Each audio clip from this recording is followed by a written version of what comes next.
अंडमान में गवर्नमेंट सरकारी नौकरी के अलावा अगर देखें तो टूरिज्म सेक्टर एक है और साथ ही साथ फिशरीज जो है उसमें काफ़ी देखा जाए तो अपॉर्चुनिटीज़ है अगर उसको बढ़ावा दिया जाए तो। लेकिन यहाँ पे फिशरीज में किसी तरह का नज़र नहीं आ रहा है कि किसी तरह की बढ़ोतरी हो रही है, बहुत कमियां हैं। जिस तरह से टूरिज्म सेक्टर में काफ़ी कुछ हो रहा है नज़र भी आ रहा है, लेकिन जो जॉब अपॉर्चुनिटीज़ फिशरीज से हो सकता है वो नज़र नहीं आ रहा है सर। तो उसके लिए आप ऑफकोर्स आप मिनिस्टर हैं, आप वंस इन ए वाइल आएंगे तो आपको ज़्यादा ग्राउंड लेवल की नॉलेज तो नहीं है यहाँ की। आप यहाँ के लोकल जो आपके पार्टी वाले हैं या जो सरकारी कर्मचारी हैं फिशरीज डिपार्टमेंट के, उनके लिए क्या कहेंगे कि क्या करना चाहिए? जो सेंट्रल में तो इम्प्लीमेंट्स होते लागू होता ही है काफ़ी सारे जो है योजनाएं, लेकिन ग्राउंड लेवल पे नहीं यहाँ पे हो पा रही है। बहुत ही अच्छा सवाल आपने पूछा है कि मैं अपने पार्टी के लोगों को पूछूंगा, मैं अपने अधिकारियों को पूछूंगा, वो मैंने पूछ लिया। मैं फिशरमैनों को ही पूछूंगा, मैं फिशरमैनों से मिलूंगा, उनसे जानकारी लूँगा। मैं आपको बता दूं कि मैंने हमारे विभाग के साथ मिलकर पूरे सागर परिक्रमा का एक कार्यक्रम लिया है और इसी का आज भी एक हिस्सा है। मैं पूरे तट में बाय बोट घूम रहा हूँ। आज तो मैं यहाँ जो आया हूँ वो एक हमारा यहाँ एक बहुत ही महत्वपूर्ण रिसर्च का काम चल रहा है जो हमारा एमपीडा के साथ संयोजन से यहाँ चल रहा है। उसमें एक एनबीसी मोनोडोन का बन रहा है। ये मैं आपको जानकारी दूं कि ये अभी 1-2 महीने में कार्यरत हो जाएगा। आज मैं इसका विजिट करने के बाद इधर आया हूँ, इसलिए कह सकता हूँ। अब वो पूरा रिसर्च परफेक्टली तैयार हो गया है। ये एनबीसी होने से ये भारत का पहला एनबीसी होगा, भारत का पहला एनबीसी। ऐसा एक भी सेंटर भारत में अभी तक नहीं है। इसका श्रेय अंडमान निकोबार को मिलने वाला है। 1 या 2 महीना मैक्सिमम, इससे ज़्यादा वक्त अब लगने वाला नहीं है। पूरी तैयारियां होगी।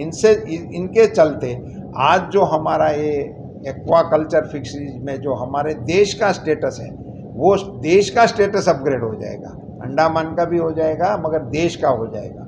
और इसी के चलते आज मैं इनका स्टॉक भी ले रहा हूँ और फिशरीज डिपार्टमेंट के साथ भी बैठ रहा हूँ। आपके लिए यहाँ डीप सी फिशिंग करने का बहुत ही अच्छा स्कोप है। उसके लिए हम हमारे विभाग की ओर से फिशरमैनों को पूछ के उनकी ज़रूरत के हिसाब से जो सहूलत देने की आवश्यकता होगी वो करने के लिए हम तैयार हैं, वो देने के लिए भी हम तैयार हैं। और ये एक ऐसा क्षेत्र है जिसमें आज यहाँ कैच कल्चर भी हो सकता है, यहाँ और भी कई अच्छी चीज़ें हो सकती हैं। और डीप सी फिशिंग के लिए तो यहाँ बहुत ही अच्छा स्कोप है। उसके लिए इंफ्रास्ट्रक्चरल फैसिलिटी की आवश्यकता होगी तो वो भी हमारी स्कीम में है। मगर ये सारी चीज़ें मैं फिशरीज में काम करने वाले लोगों के साथ मिलकर, फिर एडमिनिस्ट्रेशन के साथ मिलकर, फिर हमारी सरकार में यहाँ जो भी गैप्स होंगे उसको मिटवित करके इनको बहुत अच्छे से आगे बढ़ाने का कार्यक्रम हम आगे बढ़ाएंगे। माननीय मोदी जी के नेतृत्व में 9 साल पूरे होने के उपलक्ष्य में भारतीय जनता पार्टी अंडमान इकाई की ओर से एक इंटरैक्शन विद द प्रेस रखा गया है। हम सब बहुत सौभाग्यपूर्ण हैं कि आज हम सब के बीच में भारत सरकार के केंद्रीय मंत्री माननीय पुरुषोत्तम रूपाला जी हैं जो आप सबके साथ संवाद करेंगे। तो मैं समय को ज्यादा न लेते हुए भारतीय जनता पार्टी के प्रदेश अध्यक्ष माननीय अजय बैरागी जी से गुजारिश करूंगा कि वो आप सबका स्वागत करें। माननीय अजय बैरागी जी।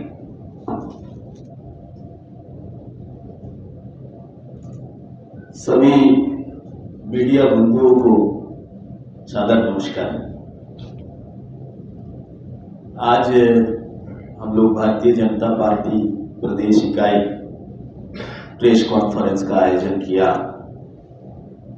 इसका उद्देश्य आगामी काल 30 मई मोदी जी का, हमारे यशस्वी प्रधानमंत्री जी का 9 साल का कार्यकाल संपन्न हो रहा है और ये 9 साल के उपलब्धियों के ऊपर आज का प्रेस कॉन्फ्रेंस हम लोग रखा है।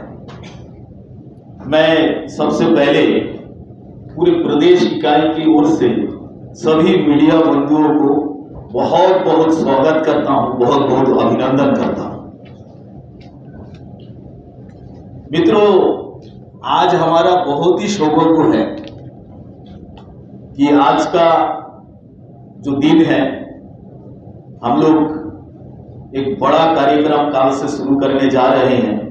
मोदी जी का 9 साल संपन्न होगा कल, और 30 मई से 31 जून तक एक 30 दिन का हम लोग महाजन संपर्क अभियान जो है द्वीपों में और पूरा देश में हम लोग शुरू करने जा रहे हैं।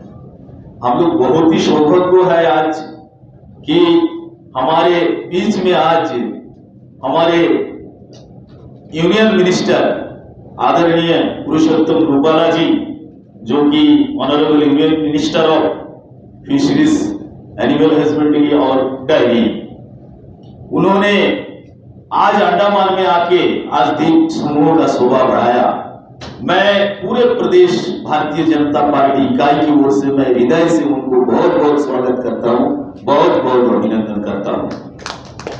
साथ में हमारे प्रिय नेता विशाल जी, नेशनल एग्जीक्यूटिव मेंबर, हमारे महामंत्री रामदास जी, हमारे media convener M Vinod ji, और जो टोली हमने बनाया प्रदेश का, रामदास जी प्रदेश का प्रमुख है महाजन संपर्क अभियान के, उनका साथ साथ में सन्ना राव जी हमारे वो इंचार्ज है, हमारे सुनीता शर्मा जी को इंचार्ज है, महेश्वर लाल जी को इंचार्ज है, संपा बनर्जी जी को इंचार्ज है, वो भी आज इस प्रेस कॉन्फ्रेंस में हमारे बीच में शामिल है।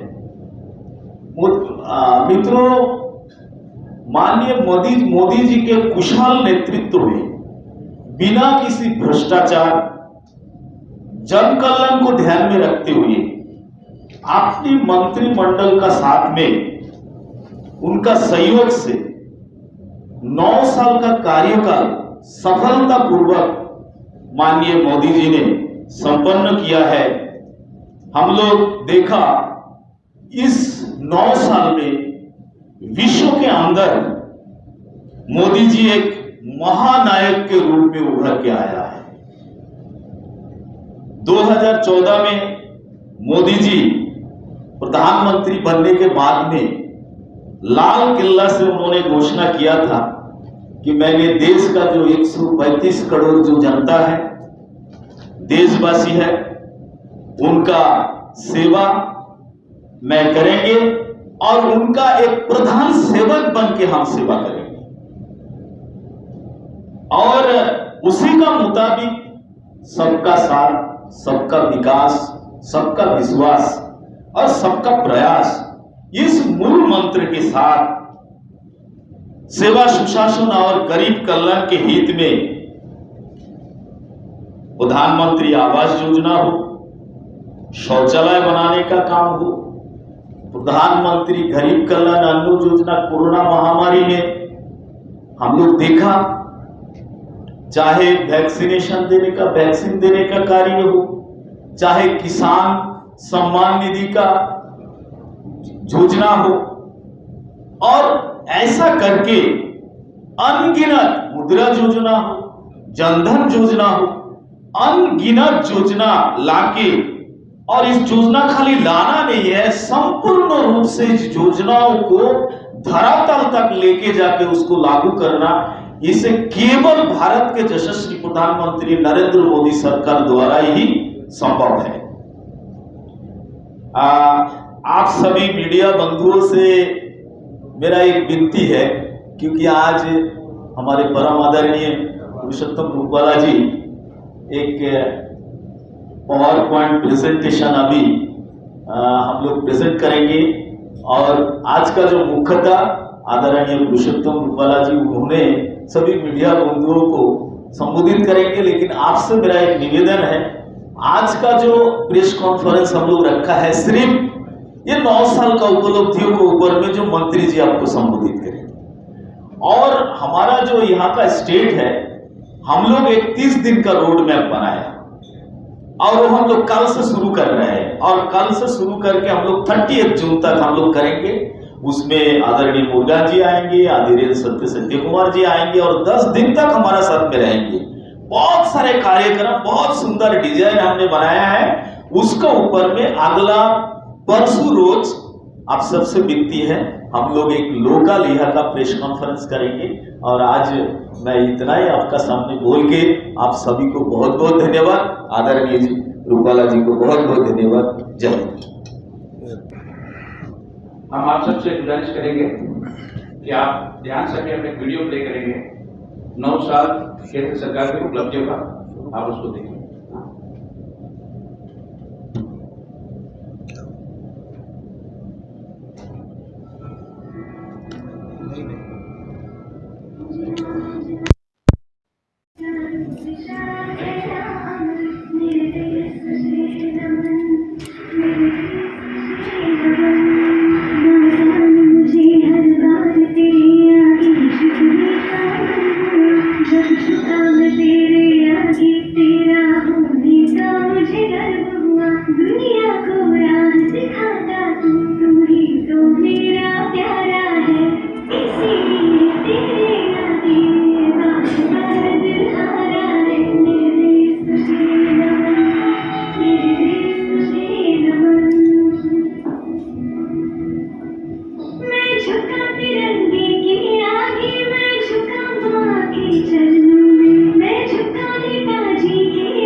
भगवान के बाद अगर घर में नाम लिया जा रहा था तो सर वो आप मोदी जी हमें बचाने का जो भी कर सकते हैं मोदी जी कर सकते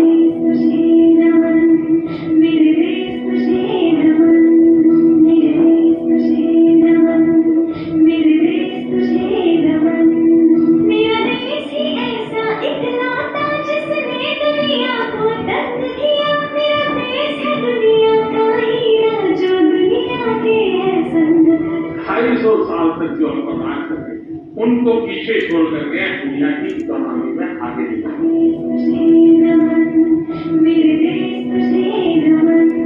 छोटे बड़ों का भेद नहीं, 9 साल का भारत है, अमृत काल के बाद खड़ी देश की नई इमारत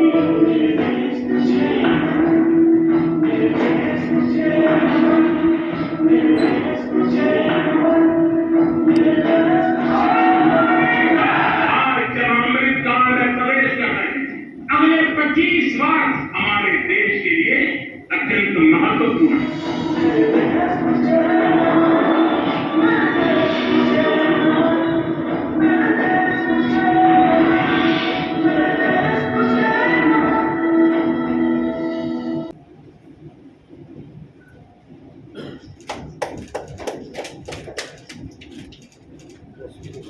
अब मैं माननीय मंत्री जी से गुजारिश करूंगा कि वो आप सबके बीच अपने विचार रखें। माननीय मंत्री जी। नमस्कार, राम राम। सबसे पहले मैं इस यूनियन टेरिटरी के अंडमान निकोबार के सभी प्रेस के प्रतिनिधि मित्रों का स्वागत करता हूं, सभी को धन्यवाद करता हूं, सभी का नमस्कार करता हूं, इसलिए कि मैं आपसे पहली बार मुझे मिलने का मौका देने के लिए हमारे प्रदेश अध्यक्ष जी का आभार भी व्यक्त करता हूं। हमारे प्रदेश अध्यक्ष महोदय और उनकी पूरी टीम, पूर्व अध्यक्ष भी इधर हैं और हमारे इस महाअभियान के इंचार्ज रामदास जी भी हैं, हमारे मीडिया के कन्वीनर हैं और उनकी पूरी टीम। साथियों, जैसे आपने ये प्रेजेंटेशन में भी देख लिया और इस 9 साल की उपलब्धि के बारे में मैं आपसे कुछ बिंदु शेयर करना चाहूँगा। प्रधानमंत्री मोदी जी ने जब से प्रधानमंत्री पद का कार्यभार संभाला 2014 से आज इनको 9 साल पूरे हो रहे हैं। कल ही प्रधानमंत्री जी ने ही अपने एक वक्तव्य में बताया था कि मैं इस 9 साल को भारत के नवनिर्माण के 9 साल के रूप में देख रहा हूँ।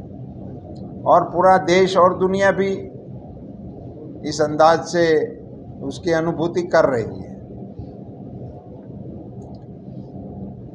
विस्तार से अगर मैं एक के बाद एक बिंदु लेता चला जाऊंगा तो मैं आज पूरा दिन ये बात कथा मेरी बता सकता हूँ, मगर मुझे एक दो चीज़ों पे फोकस करना है। जैसे जनधन योजना जब आई तो सबको लगा था कि ये बैंक अकाउंट का मसला क्या है और बैंक अकाउंट खोलने से क्या होता है और इसके पीछे ये सरकार इतना बल क्यों दे रही है। तब लोगों को ये पता नहीं था कि कभी जाके 50 करोड़ लोग भारत की इस अर्थतंत्र के साथ जुड़ेंगे। और उस जोड़ने की जब प्रक्रिया का प्रारंभ काल था, शायद आप लोगों को भी उस समय न्यूज़ भी मिले होंगे, मुझे तो कंप्लेन भी मिली थी कि हम अकाउंट खोलवाने के लिए तो लोगों को लेके जा रहे हैं, मगर वहाँ 100 रुपया लगता था अकाउंट खोलने का, तो वो 100 रुपया उनके पास नहीं होते थे। ये धरती से आई हुई बात जब हमने प्रधानमंत्री जी से शेयर किया कि हम तो झोंपड़ी से, झुग्गी झोंपड़ियों से मजदूरों को लेकर जा रहे हैं कि जनधन सभी को खुलाना है करके ले जाते हैं, वहाँ बैंक में जाके ये 100 रुपये का मसला आता है, तो 100 रुपये नहीं थे। तब वहाँ से हमारे वित्त मंत्री ने जनधन योजना के लिए ज़ीरो बैलेंस से भी अकाउंट खोलने का निर्णय करके सभीयों को अकाउंट में जोड़ने का प्रारंभ किया। इससे एक मैसेज ऐसा गया था कि ये जीरो बैलेंस से जो अकाउंट खुल रहे हैं वो तो एक प्रकार से बैंक को कार्यभार बढ़ाने का काम है, उसमें तो कुछ लेन देन तो है ही नहीं। आज मैं आपको ये बताते हुए मुझे बड़ी खुशी हो रही है कि जनधन अकाउंट में जो हमारे देश के साधारण नागरिकों ने अपने अकाउंट खोल के जो डिपॉजिट लगाई है वो 90,000 करोड़ रुपये को क्रॉस कर गई है। आप कल्पना कीजिए 90,000 करोड़ रुपये भारत के आम आदमी के पास से, साधारण आदमी के पास से, भारत के श्रमिक के पास से आकर हमारी इकोनॉमी का हिस्सा बन गया। ये राशि कई राज्यों के बजट से बढ़िया है। तो ये इस प्रकार से छोटे कार्यक्रमों को लेते वक्त कई बातों में लोगों को पहले समझ नहीं आती थी। जब प्रधानमंत्री जी ने लाल किले की प्राचीर से घोषणा की थी कि हम टॉयलेट बनाने का कार्यक्रम पूरे देश में लेंगे, स्वच्छ भारत अभियान चलाएंगे, तो बहुत लोगों ने उसका हंसी मजाक उड़ाने का भी प्रयास किया था कि प्रधानमंत्री होकर ऐसी टॉयलेट की बात, और वो भी लाल किले की प्राचीर से कर रहे हैं। मगर आज मैं जब आपसे बात शेयर कर रहा हूँ अंडमान के मेरे साथियों के बीच में, तो मैं गर्व से बता सकता हूँ कि 11 करोड़ टॉयलेट पूरे देश में भारत सरकार के इस कार्यक्रम के तहत लग चुके हैं और इनके तहत हमारी मातृशक्ति की गरिमा और गौरव बढ़ाने का बहुत बड़ा काम पूरे देश में हो गया। और एक बड़े ही अभद्र दृश्य जो देखने को मिलते थे उनसे हमारी मातृशक्ति का गौरव बढ़ा दिया। और इसी के चलते एक नया सामाजिक सोच बदल गया कि ये अब अनिवार्य हो गया है। ऐसा करके समाज ने भी एक्सेप्ट कर लिया और पूरे देश ने एक जन आंदोलन के रूप में इसको एक्सेप्ट कर लिया। हमारे प्रधानमंत्री जी के कालखंड में आपदाओं ने भी मुकाम किया। ये कोरोना का संकट पूरे विश्व को ग्रसित कर गया।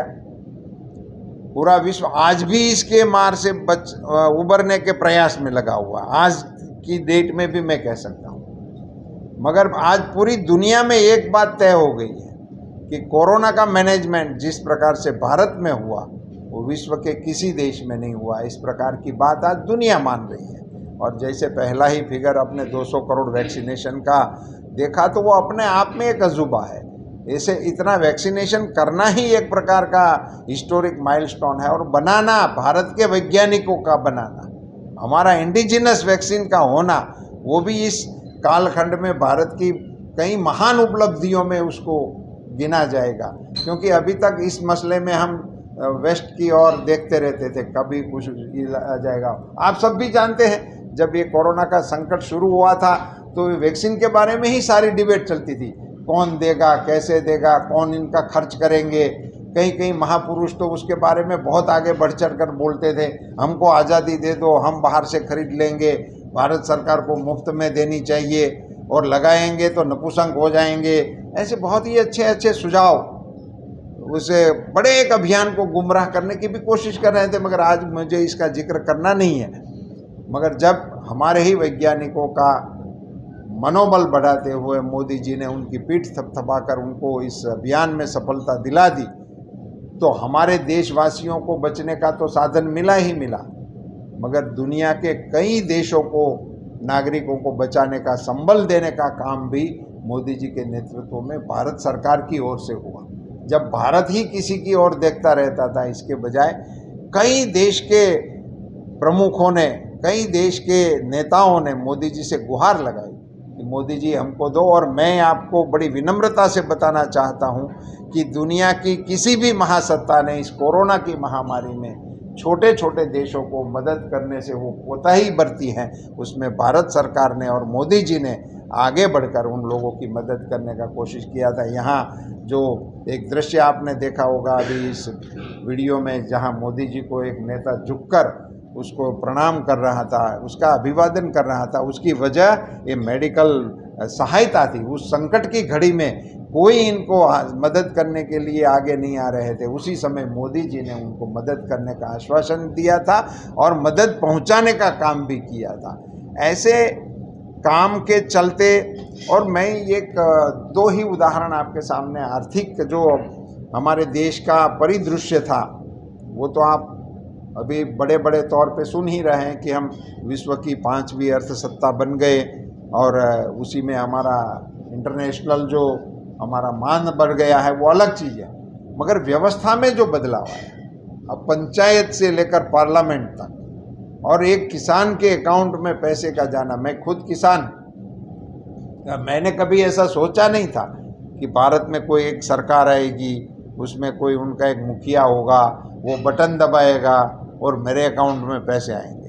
अध्यक्ष जी, मैं एक कार्यक्रम में मोदी जी के साथ मंच पर था, दूसरा या तीसरा प्रधानमंत्री किसान सम्मान निधि को लॉन्च करने का कार्यक्रम था जी। मैं उस कार्यक्रम में, हम मंच शेयर कर रहे थे, कार्यक्रम चलते चलते मोदी जी को सूचना मिली कि आप बटन दबा के इस किसान सम्मान निधि को आप लॉन्च करें।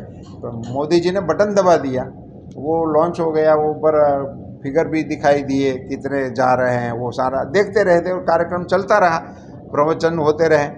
अब मैं मंच से नीचे नहीं उतरा था, तब तक मेरे व्हाट्सएप ग्रुप में जो किसान जुड़े हुए थे उनके मैसेज आ गए कि हमारे अकाउंट में पैसे आ गए। साथियों, मैं ये इसलिए जिक्र कर रहा था कि एक समय था जब प्रधानमंत्री जी को ये कहना पड़ता था कि मैं दिल्ली से 1 रुपया भेजता हूँ, वो गांव में पहुँचते पहुँचते 15 पैसे हो जाते हैं। ये एलिगेशन करने के लिए आज मैं नहीं बोल रहा हूँ, मैं तो ये बोल रहा हूँ कि एक प्रधानमंत्री की वो पीड़ा थी, वो देख रहे थे मगर कुछ कर नहीं पा रहे थे। उस पीड़ा का हल हमारे प्रधानमंत्री श्री मोदी जी ने निकाल दिया, और आज दिल्ली से रुपया निकलता है वो सीधा ही श्री सभा होते हुए गांव में पंचायत के अकाउंट में पहुंचता है, किसान के अकाउंट में पहुंचता है। 2.5 लाख करोड़ रुपया किसानों के अकाउंट में जमा हो गए, 2.5 लाख करोड़ रुपया।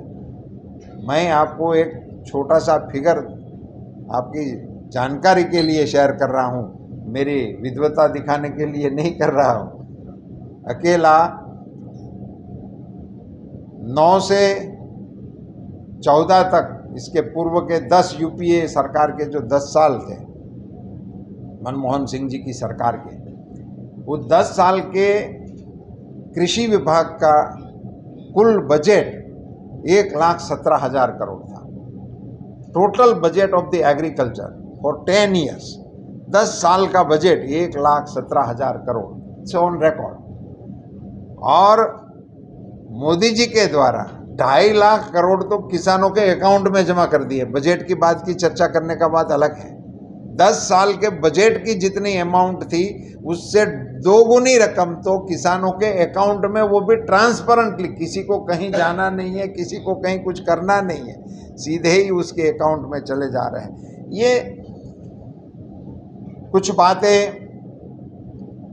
मेरे विभाग रिलेटेड भी मुझे आपसे कहनी चाहिए, क्योंकि मोदी जी ने ही इस पूरे कोस्टल बेल्ट को देखते हुए, फिशरीज क्रियाकलाप को देखते हुए, फिशरमैनों को देखते हुए और हमारी इतनी पुरानी पारंपरिक ये व्यवसाय होने के कारण इस डिपार्टमेंट को स्वतंत्र डिपार्टमेंट बनाने का निर्णय भी प्रधानमंत्री मोदी जी के कालखंड में हुआ, वरना उनका मंत्रालय नहीं था।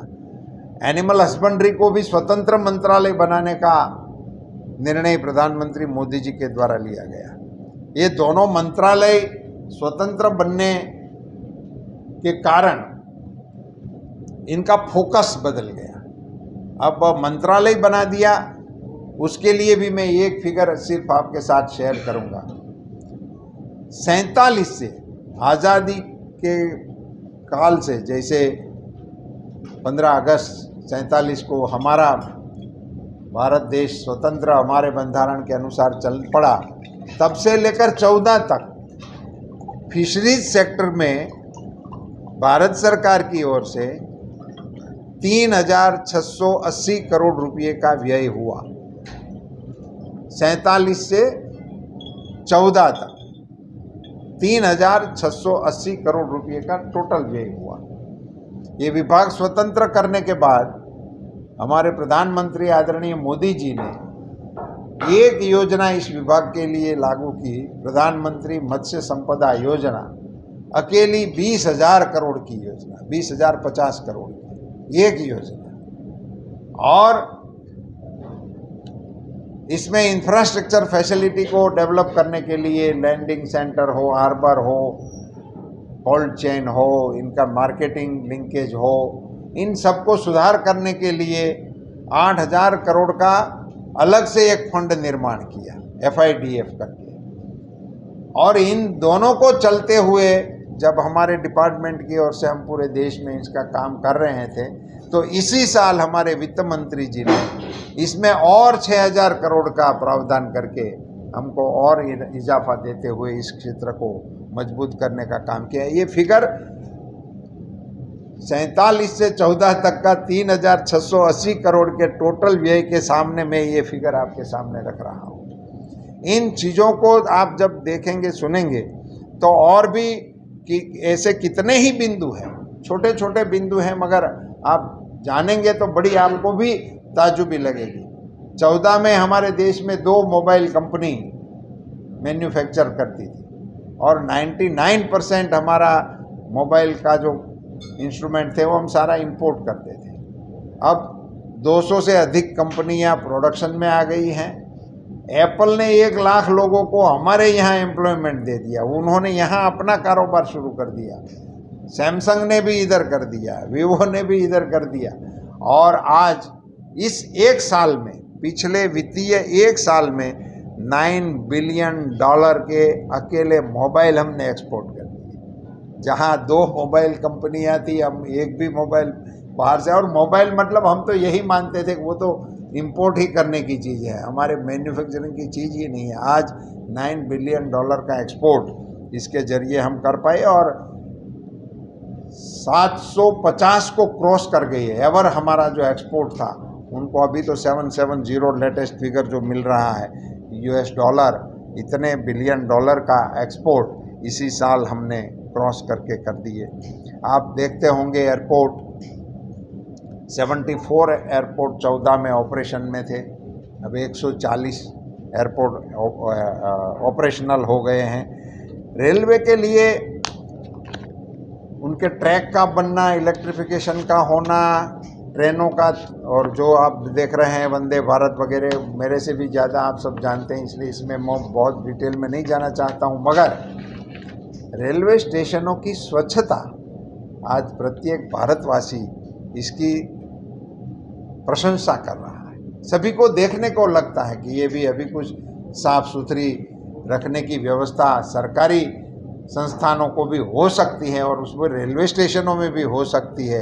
ऐसा जिस प्रकार का कारोबार अभी हमने करके रख दिया है, हमारी एजुकेशन पॉलिसी के बनने के बाद, पहले तो कई सालों से निलंबित था, एजुकेशन का पॉलिसी ही नहीं था, मगर अब एजुकेशन पॉलिसी बन गई, 7 IIM बन गए, नए 7 IIT बन गए, 15 एम्स बन गए, 209 मेडिकल कॉलेज बन गए और 320 नई यूनिवर्सिटियां और 5000 से ज़्यादा नई कॉलेजें इस 9 साल के अंदर मोदी जी के दिशा निर्देशों पे हमारे देश में आकार ले रही हैं। साथियों, आप सब जानते हैं कि कल ही आप सब लोगों ने देखा भी और यहाँ भी आपने देखा कि पार्लियामेंट का नया संसद भवन का लोकार्पण भी प्रधानमंत्री जी के कर कमलों से हो गया और 30,000 पंचायत घरों को नया बनाने के साथ साथ नया पार्लियामेंट का भवन बनाने का एक बहुत ही हिस्टोरिकल काम मोदी जी के कालखंड में उपलब्ध हो गया। पूरी दुनिया में आज मोदी जी जिस प्रकार से नेतृत्व कर रहे हैं और पूरी दुनिया इनको जिस प्रकार से आदर दे रही है, हम निश्चित रूप से कह सकते हैं कि भारत विश्व गुरु बनने की दिशा में मजबूती से आगे बढ़ रहा है। आप सब लोगों ने जिस धैर्य से मेरी बातों को सुना, आप सबका बहुत बहुत धन्यवाद।